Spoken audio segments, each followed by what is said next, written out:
O cheiro de carne assada misturava-se com a brisa salgada que vinha da praia de Porto de Galinhas, naquela tarde quente de 15 de fevereiro de 2003.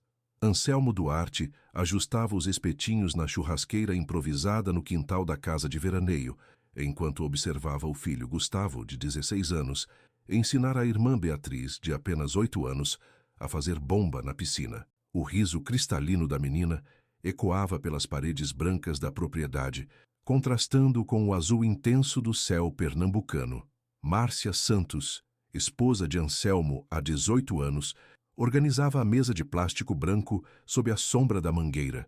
Tinha acabado de chegar da padaria da vila com pães frescos e refrigerantes gelados. A família de Recife vinha para aquela mesma casa há 7 verões consecutivos, sempre na mesma época, logo após o carnaval, quando as praias ficavam mais vazias e os preços mais acessíveis. "Pai, a água tá uma delícia! Vem aqui!" gritou Gustavo, expirando água pela boca como uma fonte humana, fazendo Beatriz gargalhar descontroladamente. Anselmo, contador de 45 anos que trabalhava em um escritório no centro do Recife, sorriu enquanto virava as linguiças na grelha. Aqueles eram os momentos que mais valorizava, longe dos números, planilhas e da correria da cidade grande. Ali, na simplicidade daquela casa alugada por uma semana, ele conseguia ser apenas pai e marido. "Gustavo, não esquece que amanhã a gente vai visitar os arrecifes", disse Márcia, secando as mãos no avental floral. "E você, Beatriz, vai ter que usar o colete salva-vidas, combinado?" A menina fez uma careta, mas acenou que sim. Ela havia aprendido a nadar no verão passado, mas Márcia ainda ficava apreensiva com o mar aberto. Era uma mãe cuidadosa, professora de educação infantil que sempre colocava a segurança dos filhos em primeiro lugar. O sol começava a se pôr quando terminaram de jantar. Anselmo foi até o carro buscar o violão que sempre levava nas viagens.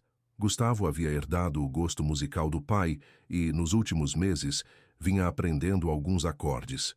A família se reuniu na varanda e, entre uma música e outra, planejaram os próximos dias de férias. "Amanhã, depois dos arrecifes, a gente pode ir naquela lojinha de artesanato que a Beatriz gostou", sugeriu Márcia, acariciando os cabelos cacheados da filha que já cochilava em seu colo. "E depois vamos ver o pôr do sol na praia", completou Anselmo, dedilhando suavemente as cordas. A noite chegou tranquila. Às 22h30, todos já estavam recolhidos. Anselmo trancou as portas, verificou as janelas e apagou as luzes. Era um ritual que fazia questão de manter, mesmo em férias. Do quarto, ainda conseguia ouvir o barulho suave das ondas quebrando na praia, a poucos metros da casa. Na manhã seguinte, 16 de fevereiro, o vizinho Cláudio Vasques estranharia o silêncio absoluto vindo da propriedade ao lado. Não havia movimento, não se ouvia vozes, nem sequer o barulho do chuveiro ou da televisão. As cadeiras da varanda permaneciam exatamente na mesma posição da noite anterior, e a churrasqueira ainda tinha cinzas frias do churrasco da véspera. Quando o sol já estava alto, Cláudio decidiu bater na porta. Nenhuma resposta. Rodeou a casa, chamando pelos nomes da família. O carro estava na garagem, as janelas fechadas, mas havia algo de estranho no ar, um silêncio pesado, diferente do silêncio natural de uma casa onde as pessoas ainda dormem. Foi só às 14h da tarde, quando percebeu que a situação não era normal, que Cláudio decidiu chamar a polícia. A delegacia de Porto de Galinhas registrou oficialmente o desaparecimento da família Duarte Santos em 17 de fevereiro de 2003, um dia após o alerta de Cláudio Vasques. O delegado Edmundo Carreiro, homem de 52 anos com 3 décadas de experiência policial, nunca havia lidado com algo similar.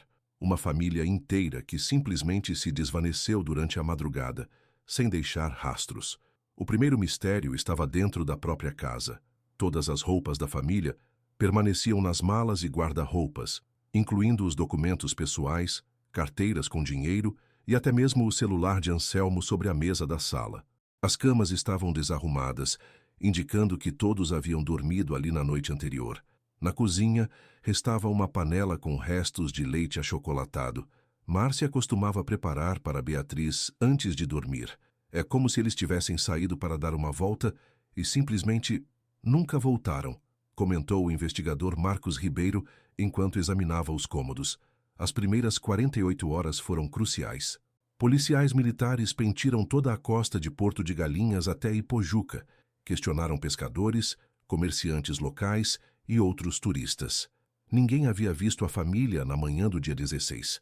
O último relato confirmado era de Marcelo, funcionário da padaria, que se lembrava de Márcia comprando pães por volta das 17 horas do dia anterior. Cláudio Vasques se tornou a principal testemunha. Morador fixo da região há 15 anos, ele conhecia bem os hábitos da família durante as férias. Eles nunca saíam de madrugada, repetia para qualquer um que quisesse ouvir. O Anselmo era muito cauteloso. Sempre trancava tudo antes de dormir. Sempre deixava uma luz acesa na varanda. Naquela manhã, a casa estava completamente escura. A comunidade local se mobilizou. Pescadores ofereceram seus barcos para vasculhar a costa marítima. Comerciantes espalharam fotos da família em seus estabelecimentos. O caso ganhou repercussão na mídia pernambucana, quando a TV Jornal do Comércio fez uma reportagem especial sobre o desaparecimento misterioso. Surgiram teorias de todos os tipos. Alguns acreditavam em sequestro. Anselmo, como contador, poderia ter acesso a informações financeiras valiosas. Outros especulavam sobre dívidas ou envolvimento com pessoas perigosas. Havia ainda quem mencionasse a possibilidade de a família ter fugido voluntariamente, embora nada em suas vidas em Recife indicasse motivos para tal drástica decisão. A investigação revelou detalhes sobre a vida normal da família. Anselmo trabalhava no mesmo escritório há 12 anos. Tinha uma reputação impecável e nunca se envolvera em negócios suspeitos. Márcia era querida na escola onde lecionava, e seus colegas a descreviam como uma mulher dedicada e transparente. Gustavo era um adolescente comum, bom aluno, sem problemas disciplinares. Beatriz, ainda criança, vivia a rotina típica de sua idade entre escola e brincadeiras. Conforme os dias se transformaram em semanas, a busca perdeu intensidade. A polícia seguiu algumas pistas falsas, relatos de avistamentos em cidades vizinhas que se mostraram equivocados, ligações anônimas que não levavam a lugar algum. O caso começou a esfriar. A casa de veraneio permaneceu lacrada por ordem judicial durante 6 meses. Quando finalmente foi liberada, os familiares de Anselmo e Márcia, seus pais, já idosos, e alguns irmãos, decidiram mantê-la fechada. Ninguém tinha coragem de voltar àquele lugar que um dia fora sinônimo de alegria e agora carregava o peso de uma ausência inexplicável. Cláudio Vasques mudou-se 2 anos depois. Não conseguia mais viver ali do lado, confessou anos mais tarde. E toda noite, quando passava em frente daquela casa vazia, sentia um aperto no peito. Era como se eles ainda estivessem lá, esperando alguém encontrá-los. O tempo passou, mas a ferida permaneceu aberta. A cada ano, especialmente no mês de fevereiro, os jornais locais relembravam o caso. Programas de televisão sobre mistérios não solucionados eventualmente mencionavam a família que desapareceu em Porto de Galinhas. Mas com o passar dos anos, outras tragédias ocuparam as manchetes. Outras dores tomaram o lugar da comoção pública. Em 2008, 5 anos após o desaparecimento, o caso foi oficialmente arquivado por falta de novas evidências. A família Duarte Santos havia se tornado mais uma estatística nos registros policiais de pessoas desaparecidas. 4 nomes em uma pasta empoeirada, guardada em um arquivo que ninguém mais consultava. A casa de veraneio, com sua piscina azul agora coberta por uma lona surrada e seu jardim tomado pelo mato, tornou-se um marco silencioso na paisagem de Porto de Galinhas. Os mais antigos da região ainda se lembravam da tragédia, mas para os novos moradores e turistas era apenas mais uma propriedade abandonada, uma entre muitas ao longo da costa pernambucana. Março de 2015. 12 anos depois do desaparecimento, a velha casa de veraneio finalmente seria reformada. Os herdeiros da família, um tio de Anselmo que morava em São Paulo, decidiram vender a propriedade. Durante uma década, ela permanecera como um fantasma arquitetônico na paisagem de Porto de Galinhas. Janelas lacradas com madeira, tinta descascada pelas chuvas e pelo sol, jardim transformado em pequena selva urbana. Raimundo Peçanha, pedreiro de 58 anos, nascido e criado na região, foi contratado para liderar a reforma. Homem de poucas palavras e muito trabalho, ele conhecia bem a história da casa. Todos em Porto de Galinhas conheciam, mas Raimundo não era supersticioso. Casa é casa, dizia sempre. É tijolo, cimento e telha. O resto é história que as pessoas inventam. O primeiro desafio era a piscina.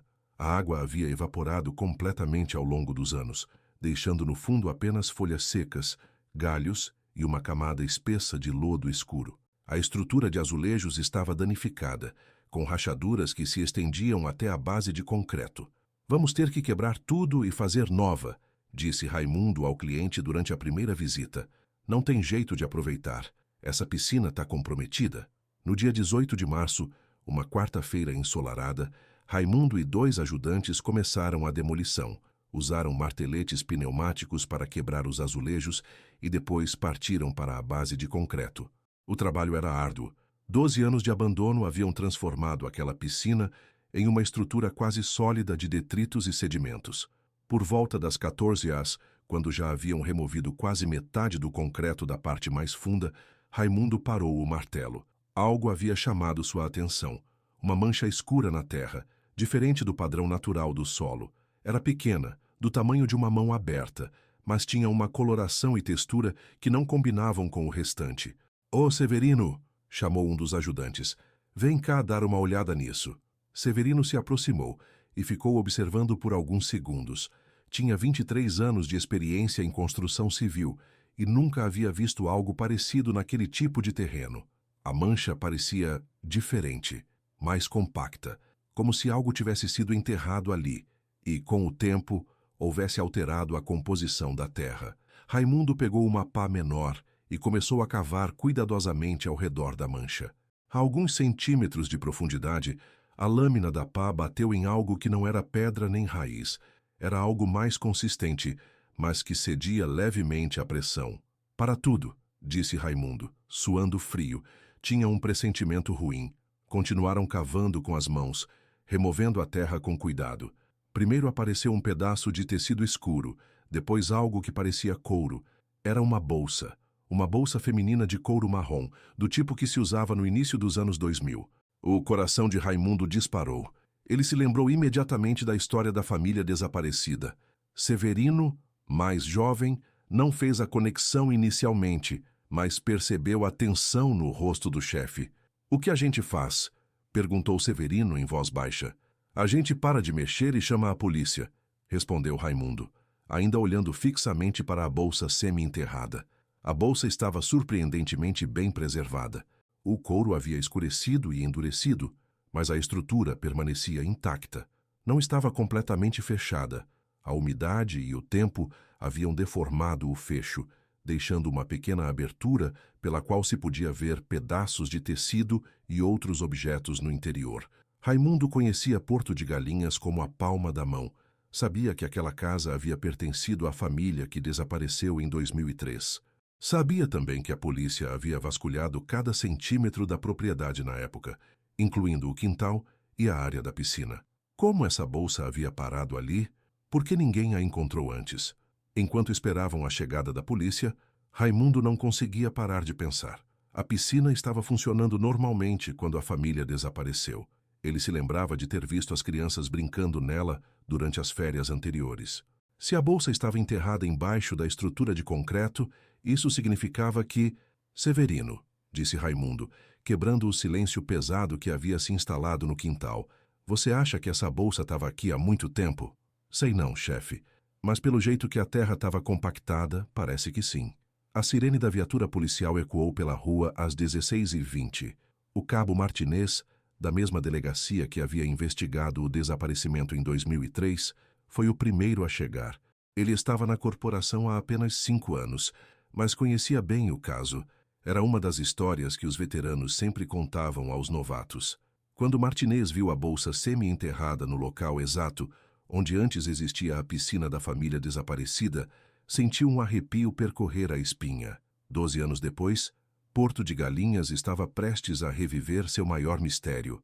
A bolsa foi cuidadosamente removida pela perícia técnica na manhã de 19 de março de 2015.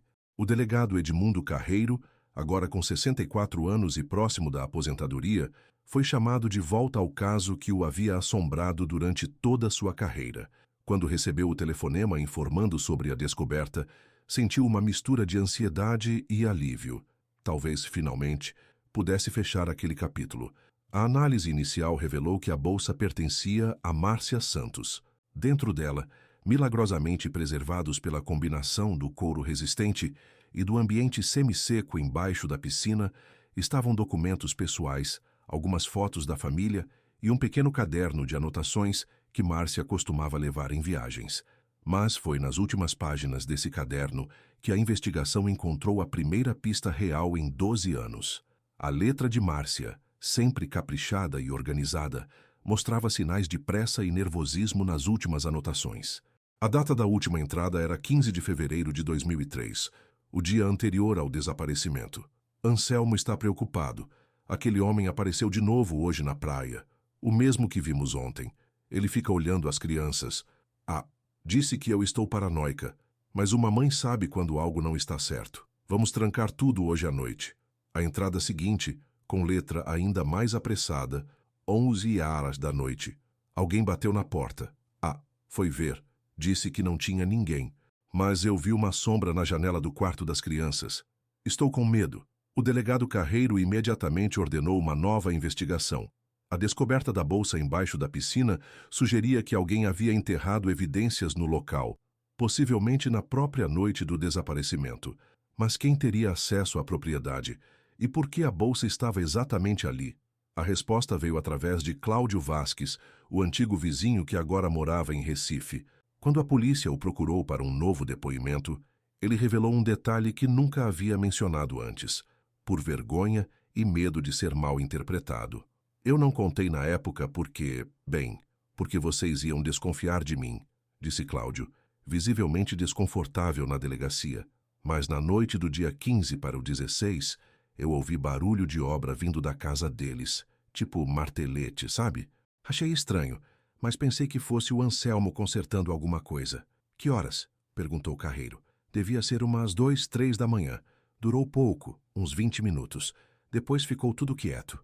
A nova informação mudou completamente o rumo da investigação. Se alguém estava usando ferramentas de construção na madrugada do desaparecimento, e se a bolsa de Márcia foi encontrada enterrada embaixo da piscina, isso sugeria um plano deliberado para ocultar evidências. O delegado Carreiro ordenou uma escavação completa da área da piscina. Utilizando equipamentos de georradar, a perícia mapeou anomalias no subsolo ao redor de onde a bolsa foi encontrada. O que descobriram na semana seguinte chocou até mesmo os investigadores mais experientes. Enterrados em diferentes pontos embaixo do que um dia foi a piscina da família, estavam os pertences pessoais de todos os membros: o violão de Anselmo, os óculos de leitura de Márcia, a mochila escolar de Gustavo com alguns cadernos e a boneca favorita de Beatriz, uma pequena sereia de plástico que ela levava para todos os lugares. Cada objeto havia sido cuidadosamente enterrado em local separado, como se alguém quisesse dispersar as evidências, tornando impossível encontrá-las por acaso.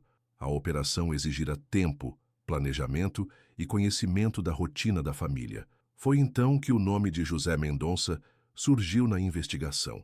José era um homem de 41 anos que trabalhava esporadicamente como caseiro e segurança noturna em propriedades de veraneio na região.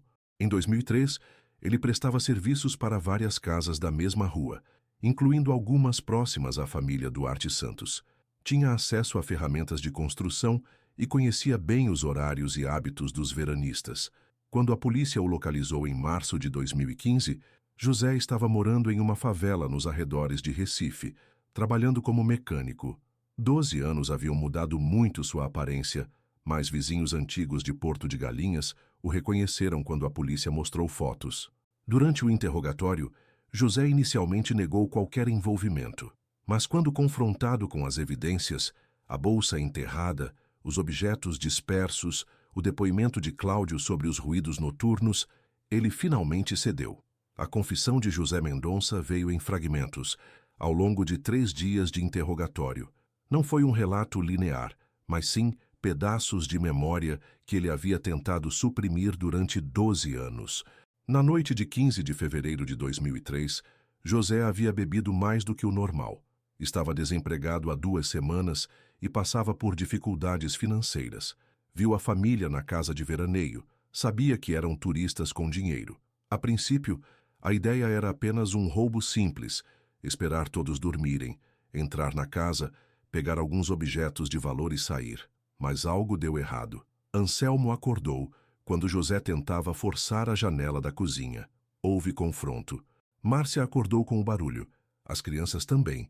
Em pânico, José não conseguiu explicar exatamente o que aconteceu nos minutos seguintes. Disse apenas que tudo saiu de controle muito rápido e que nunca foi minha intenção machucar ninguém. Após o ocorrido, José entrou em desespero. Sabia que seria o principal suspeito. Era conhecido na região. Tinha antecedentes por pequenos furtos. Em estado de choque, tomou uma decisão que o assombraria pelo resto da vida: fazer a família desaparecer completamente. Utilizou seu conhecimento da região para transportar os corpos para um local que jamais revelou, nem mesmo sob pressão policial. Depois, voltou a casa e passou horas enterrando os pertences pessoais embaixo da estrutura da piscina, usando um martelete que havia emprestado de uma obra próxima. Eu achei que, se não tivesse corpo, não teria crime, disse José entre lágrimas, durante o último dia de interrogatório. Achei que vocês iam procurar um tempo e depois esqueceriam. Nunca imaginei que aquela bolsa ia aparecer. José nunca revelou a localização exata dos corpos, mesmo após ser condenado a 4 prisões perpétuas. Disse apenas que escolheu um lugar onde eles pudessem ficar em paz, longe de tudo. Em setembro de 2015, 6 meses após a descoberta da bolsa, José Mendonça foi encontrado morto em sua cela na penitenciária de Itaquitinga. Suicídio, segundo o laudo oficial. Deixou uma carta pedindo perdão às famílias das vítimas, mas nenhuma pista adicional sobre o paradeiro final de Anselmo, Márcia, Gustavo e Beatriz. A casa de veraneio nunca foi reformada. Os herdeiros desistiram da venda após a repercussão do caso. Hoje, em 2025, ela continua abandonada, um lembrete silencioso de que algumas verdades levam décadas para emergir e que outras permanecem enterradas para sempre. Os moradores mais antigos de Porto de Galinhas ainda se lembram da família que desapareceu em uma noite de fevereiro. E quando passam em frente àquela casa vazia, onde a piscina nunca mais foi reconstruída, muitos fazem uma oração silenciosa por 4 pessoas que apenas queriam passar férias tranquilas na praia. A justiça foi parcialmente feita, mas Anselmo, Márcia, Gustavo e Beatriz continuam desaparecidos. Não mais um mistério, mas uma ausência que ecoa pela eternidade nas ondas que quebram em Porto de Galinhas.